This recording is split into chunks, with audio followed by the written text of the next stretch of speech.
Now, amongst then all the biologicals, as I said, the mammals cannot impound that sun radiation, and they can multiply the hydrocarbons and get to be pretty big and pretty fat, a big tree.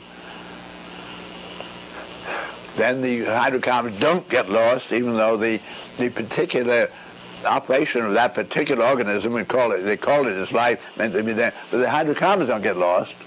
This syntropic process is really going on in an extraordinary way, making better and better topsoil here. And we find that when we get to the topsoil of our Earth, the chemical elements that are present in the topsoil are not present deep within the Earth, but we find that the 92 regenerative chemical elements, 91 of them have been found on our Earth, but most of them are near the surface of the Earth. The great large abundance of the high variety of relatively small ones are near the surface. Apparently, as star receipts from the rest of the universe. When we go through the tail of a comet, we get as much as 100,000 tons of stardust a day being deposited on our surface of Earth. So here we are at a syntropic center receiving some extraordinary inventory of equipment from the rest of the universe and gradually discovering about principles that are operative.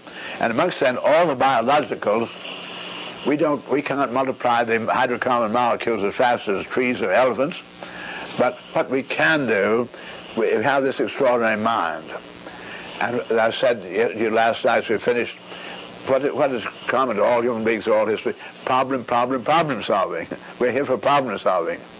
And we're able to solve it in principle, and none of the others can solve it in principle. That we have this access to that extraordinary design capability of the universe itself gives us as far as we know, by far the most powerful syntropic function in the universe.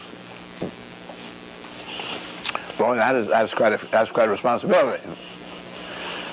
And that we, in our ignorance and our fear, looking out for two sides, can get into the negative of trying to kill. This seems very paradoxical, but I would think quite clearly we're getting to the point where this is so paradoxical it's about to cease. In other words,